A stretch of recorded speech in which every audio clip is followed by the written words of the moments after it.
What's going on, everyone? Austin John Plays here, and today I'm going to be going over the most effective way for you to find the 4 dragons in the sky and for you to farm dragon parts in Legend of Zelda Tears of the Kingdom.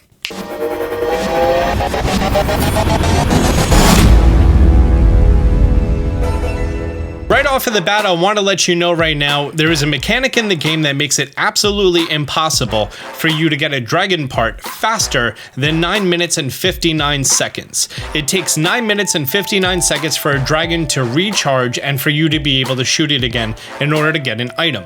Unlike Breath of the Wild, that was based on the current time of the game, the dragons have their own unique identity.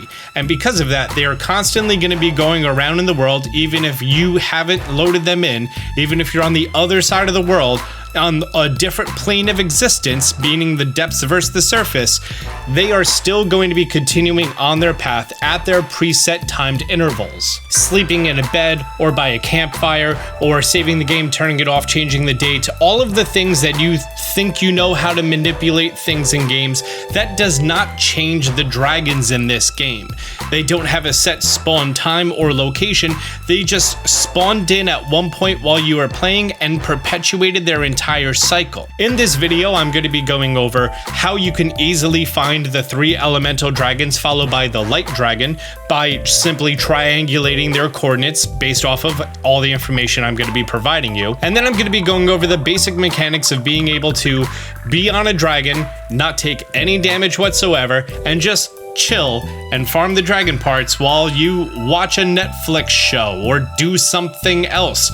Insert sponsored segment here if I was a different YouTuber, but I'm not, so I'm just gonna get on with the tutorial now. Great. All of the dragons have a route that they make that's going to be a different duration of time, and all 3 of the elemental dragons are going to spend a portion of their time above ground and below ground. I decided that I was going to be riding all of these dragons for an extended period of time to mark their locations, how long they spend above ground versus below ground, but most importantly, their altitudes. Their altitudes are important, that way you can effectively find them.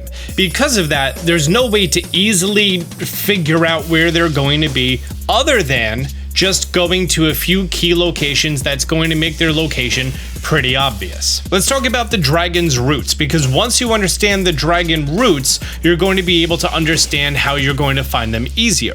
First, let's talk about Naydra. Naydra, the ice dragon, who's typically home here in Mount Lanayru, is going to be making a lap that involves coming out of the Naydra snowfield chasm right here, and then she's going to be heading down around Hateno village, down here to East Necluda, right over this tower, and then heading straight up and then going into the Kakariko village, East Hill Chasm. From here, she's going to be underground. She's going to hug this north wall. She's going to be hugging this outside wall and then beelining straight for the chasm right here. And then she's going to be ascending once again. She's going to be spending a total of 17 minutes and 37 seconds above ground. And then when she's underground, she's going to be spending a total of 11 minutes and 3 seconds. I'm defining above ground and below ground as being above or below sea level. She has a total lap time of 28 minutes and 40 seconds. So every 28 minutes and 40 seconds, she's going to be in the exact same place. If you want to go to one of these chasms and wait 28 minutes and 40 seconds, she's going to be there every 28 minutes and 40 seconds. Of course, minusing time for blood moons, if you have the menu up, if you have the game paused, if you hit the home button, all of these things that suspend the game and the game world will also suspend the dragon's movements. Just think of it as all the times that Link can move, the dragons are moving. So in order to find Naydra, it's going to be pretty simple. You just need to check 3 different places, and the 3 different places are very easy to achieve. Now here is my map on screen that I tracked the dragon's movements. Anytime that you're going to see that blue stroke, that means that she's above ground. Anytime that you see that purple stroke, that means she's below ground. And I also marked down the altitude at which the dragon is going to be flying. She's going to be coming out of the chasm and then ascending to 450 meters and then dropping down to 263 right next to the Hateno Tech Lab. From there, she's going to be making a very slow, gradual ascent to the East Necluda area to 594 meters. Then she's going to be dropping down once again once she reaches right above Fort Hateno to 470, and then it's going to be a very slow, gradual decrease until she goes into the chasm at Kakariko Village. Once she's underground, she's going to immediately drop down to 450 meters, and then it's going to be a very slow ascent to 550 meters. Because her lap is so short, she's going to be spending a majority of her time ascending and descending into the two chasms, which is unique to this one dragon.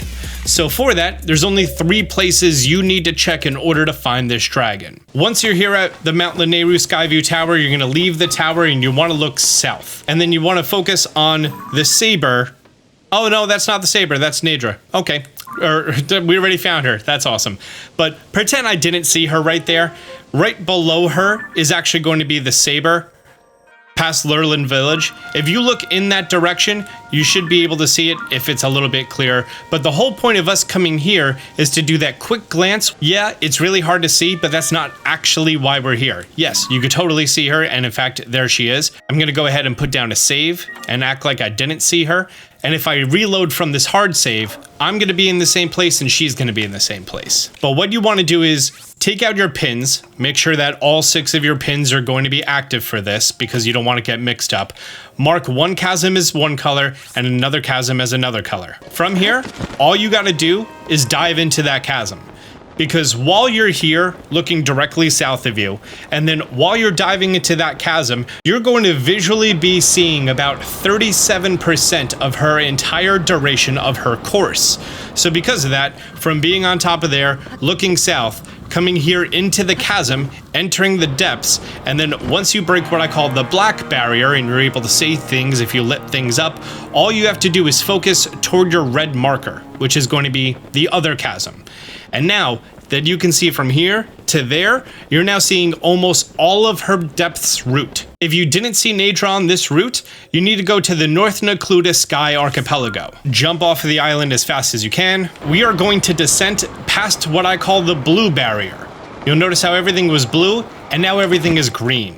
There's going to be a big blue filter on when you're considered to be in the air, and then once your map changes, you go from a blue filter to a green filter. And you want to look south. Looking south, we can see Naydra here, but we kind of already knew that she was here. You're going to be seeing her on the route from Hateno Village, which is over there. She may not spawn in at that far of a distance, but you are going to be seeing her this far south. From here, she's going to be making one route that's going to be coming directly underneath you, going into that chasm at Kakariko Village. If you don't see her south of you, underneath you, or toward the chasm, dive into the chasm. And then once you're in the chasm, you're going to be looking at your other pin that you dropped. From here, you're going to be seeing about 97% of her duration from the first place and the second place. I have found that there's sometimes that she's not that visible when leaving the Mount Lanayru area.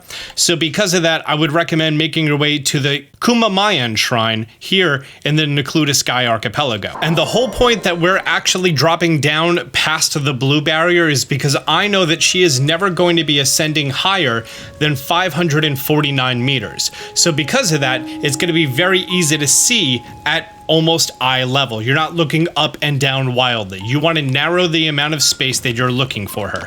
And that's how you're going to be finding dragons effectively. Drop below the blue barrier. You want to look directly at Mount Lanayru, and you may see her coming down the side, and then you may see her circling around the Ancient Tech Lab. From here, she would be coming directly underneath you, and then from underneath you, she's going to be beelining to Kakariko Village. Right there. And this is the reason that we drop down, so that we can be eye level with the dragon, and it's going to be very easy to spot. I'm going to talk about how to find the next dragons now, and then we're going to come back to actually what to do about dragons. Okay, let's talk about Farosh. Farosh is going to be spending a majority of her time underground at 19 minutes and 20 seconds, followed by 15 minutes and 27 seconds above ground. She's going to be entering the depths right here next to Lake Hylia at the Hills of Balmer Chasm. Once she's in the underground, she's going to be swooping around this area and then pretty much beelining straight for this Coliseum, except she's going to be going south and around and then going into this chasm right here, the East Gerudo Chasm. From here, she's going to be ascending above ground at about 447 meters and going through the valley. And then once she's nearing the end of the valley, she's going to be dropping to 300 meters and then going straight into her chasm. So it's going to be a clear shot between two different locations above ground. Below ground is a little bit more difficult. East Gerudo Sky Archipelago is literally above that entire area. As soon as you spawn in, you want to hop off the island immediately.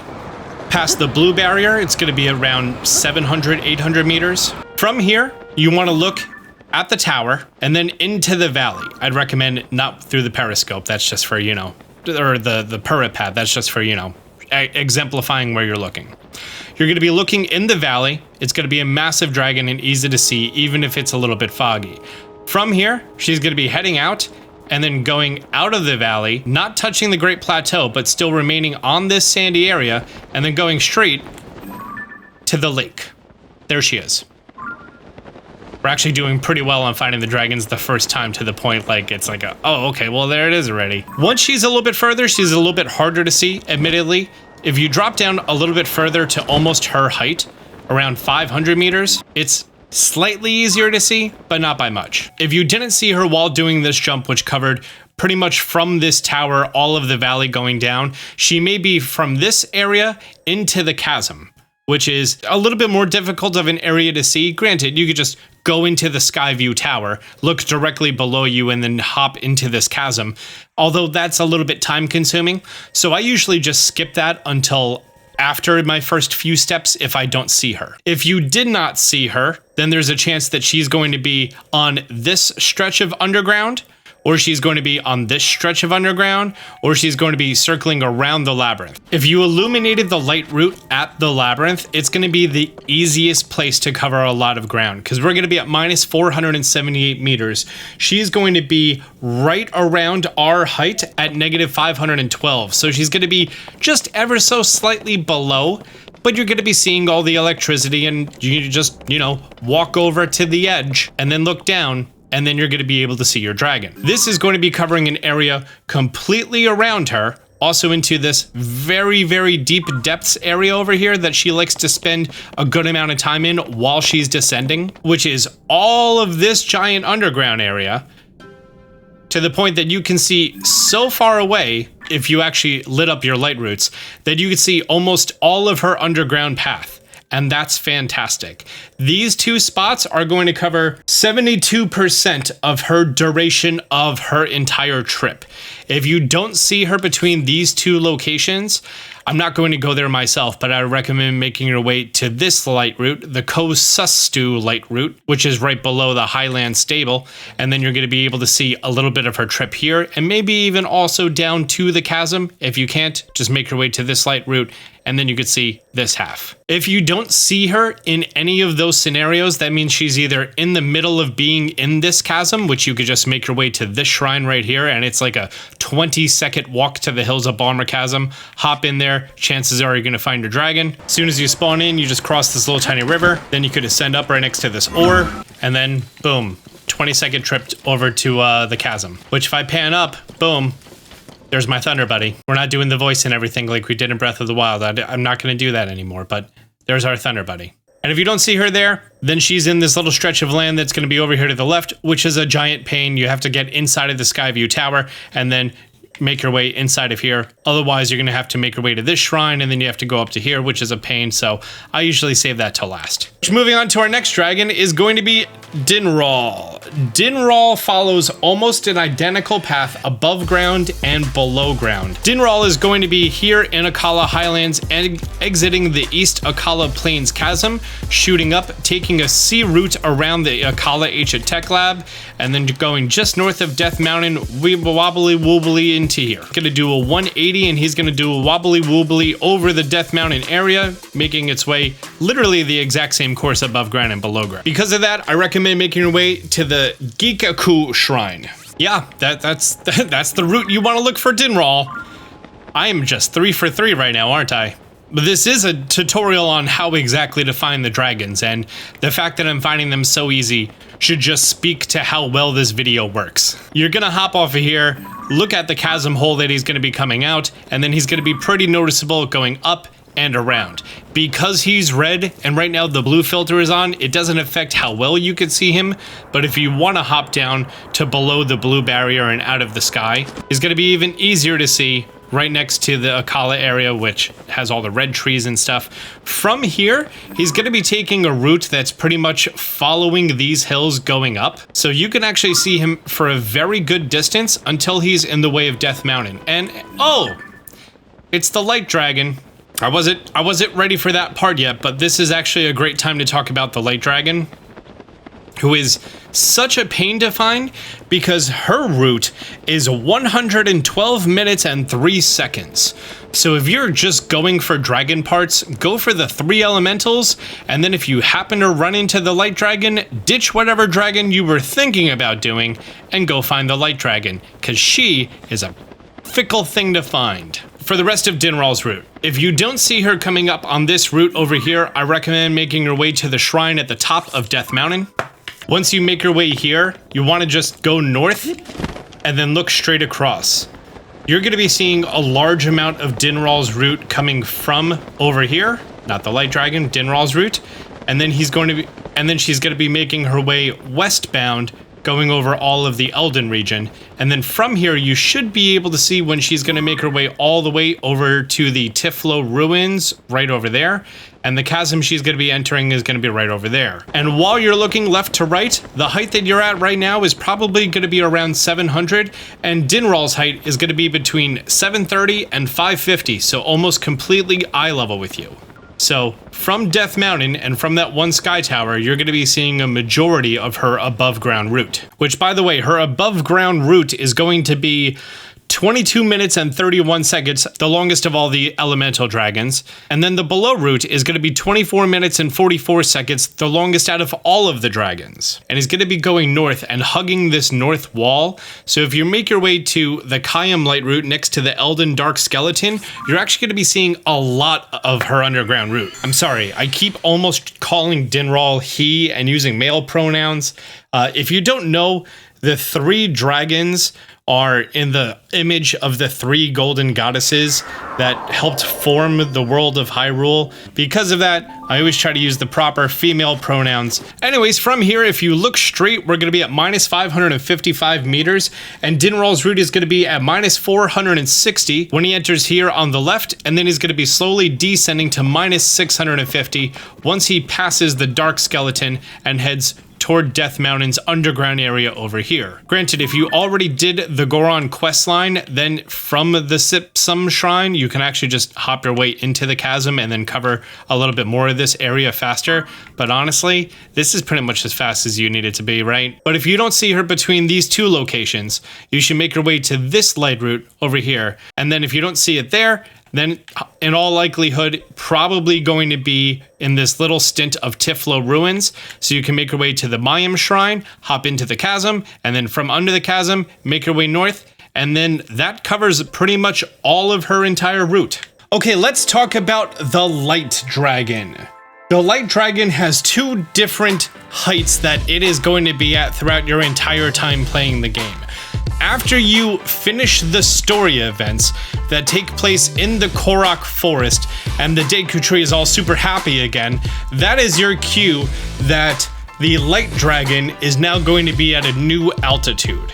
Previously, it's going to be on the exact same route that I'm showing you right now, except instead of it being at 600 to 700 to 900 meters, she's going to be around 2,000 meters, making it a lot more difficult to reach her. When you're ready and after you do the geoglyphs and then you're ready to go get the Master Sword and all the things associated with the Korok Forest and you did all the tiers, then yes, definitely go farm some dragon parts. If you haven't, then your options are extremely limited because you can only go to the Water Temple, the Great Sky Plateau, the Wind Temple, and the top of the 3 different skydiving islands. And those are some of the only places you're going to be able to reach her at her extreme height. Also, this island over here, the Zonite Forge Island. Those are the only places you're going to be able to reach her because everywhere else is far too low. Assuming that you've already done the events in the Korok Forest, you are going to be able to see the Light Dragon at about 700 meters all of the time.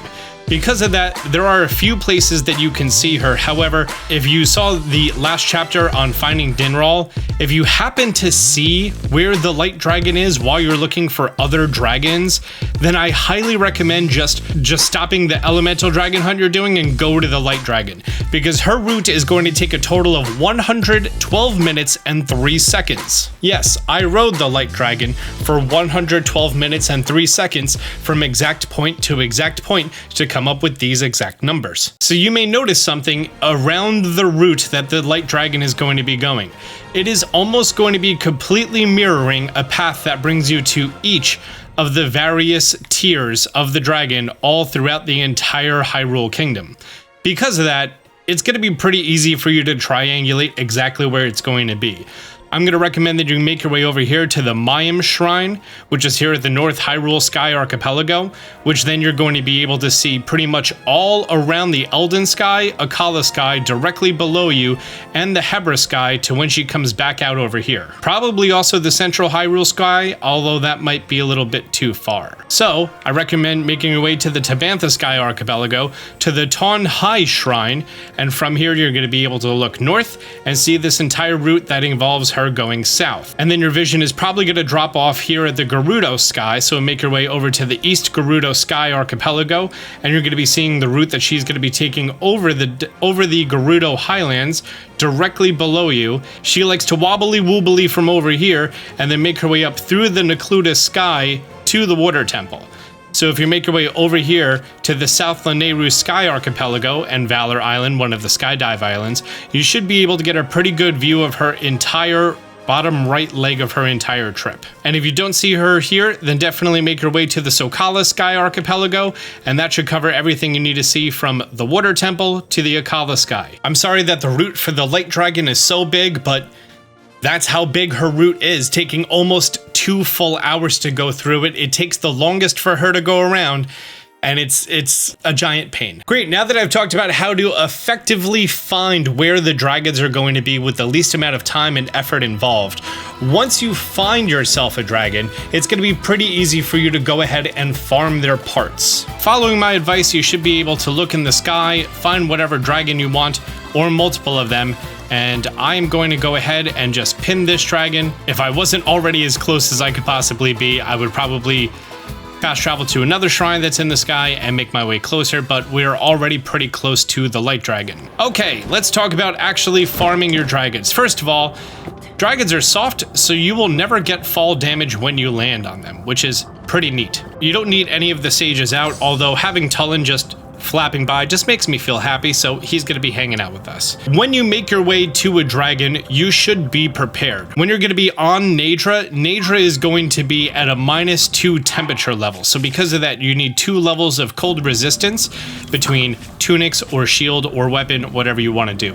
However, if you actually touch one of the frosts that come off of her, you will freeze. So I highly recommend upgrading your Snow Quill armor to level 2 for unfreezable. Similarly for Dinral, he is going to be a flame level 2, so you're going to need 2 levels of flame guard. However, I recommend getting your flame guard up to level 2. I didn't because I was going for fireproof lizards, that was it. And if you don't, then his fireballs and his fire breath are going to slowly damage you over time. And for Farosh the Thunder Dragon, just grab the lightning helm, and then you're good, or upgrade your rubber armor to level 2. While you're on the light dragon represents healing, and there's actually nothing you actually have to do for that. However, there might be some points that it's cold, so I recommend at least level 2 of cold protection. You do not need unfreezable. Now, while we are on here, there's going to be a total of 5 different dragon parts that you can get. One of them is going to be spawning on the dragon at regular overworld spawn intervals.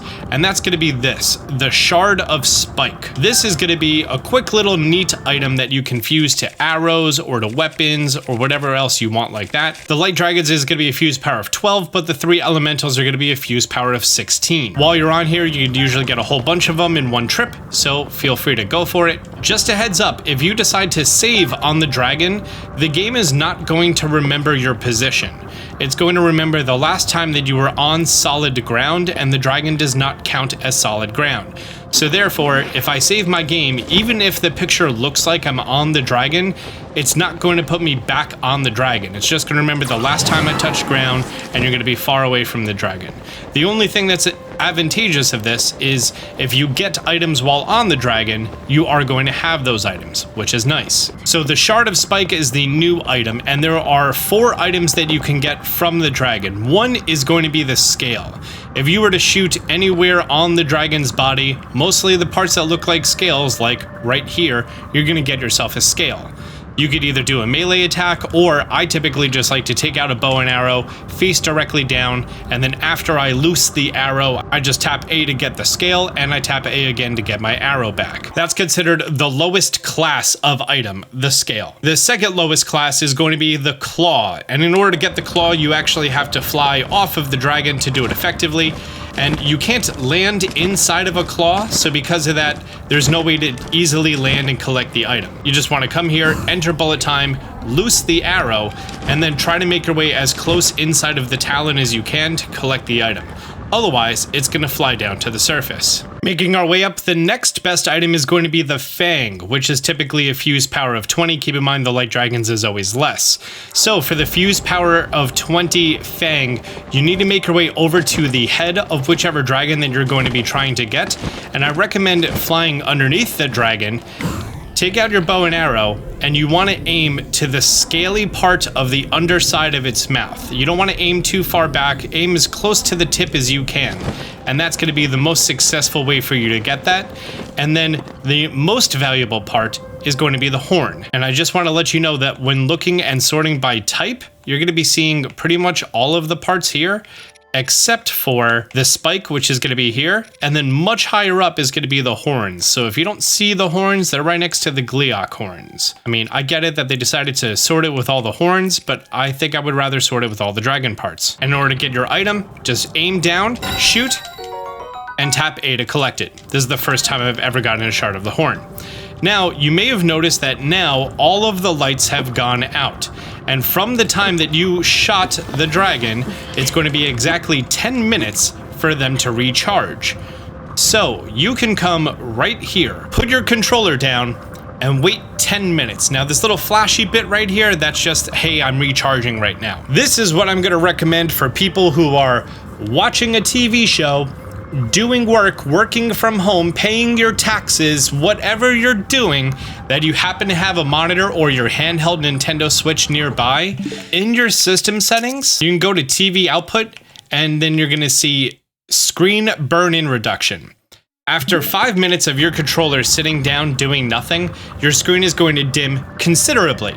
At that point, just tap the camera button to reset those 5 minutes, and then when you come back for the second dim, you're going to notice that, hey, now the dragon is glowing again, and I could shoot whatever part of it I want for whatever item that I want from that dragon. And staying right here on this one spike of a dragon, you're never going to fall off. I promise you. I've done this. I tested 3 of my Nintendo Switches on the 3 elemental dragons, and they stayed there for over an entire lap. I want to remind you once again to make sure that you have unfreezable for the ice dragon, to have fireproof for the fire dragon, and to have lightning proof for the electric dragon. And for the light dragon, you want to have cold resistance level 2, that way you're never going to get damage while you are riding them. In addition, I would recommend after you get your dragon part, just plop down a hard save. Plop down a hard save, that way in case something goes wrong, there's typically not auto saves while you're on a dragon. See how there's no autosave since I got on it 11 minutes ago, which should have definitely been the autosave interval. You need to put down hard saves in order to save your inventory that you have collected while on the dragon. Since you are not on ground, there is no autosave that is going to trigger. 10 full minutes for you to go around and collect dragon parts. So once you find your dragon and you got your dragon part and you climbed on its spike, it's going to be 10 minutes till you get your next one. That is, by definition, the most effective way that you could possibly get dragon parts in this game, since it's absolutely mandatory that there is a 10-minute cooldown. Now granted, if there's some sort of duplication glitch that you want to do after you get these dragon parts, that's completely on you. If you just have your Nintendo Switch sitting around while watching Netflix and you want to farm it passively like that, go for it. The choice is yours. But as it stands for right now, this is going to be the most effective way to find your elemental and light dragons and to farm the parts of your elemental and light dragons. If there's any updates in the future, this video is going to have that reflected in its title, and cards have probably drawn on my face throughout this whole video. But if you found this video helpful, do me a favor, hit the thumbs up button down below. If you're new to the channel, consider subscribing, turning on notifications. Until next time, Austin John out.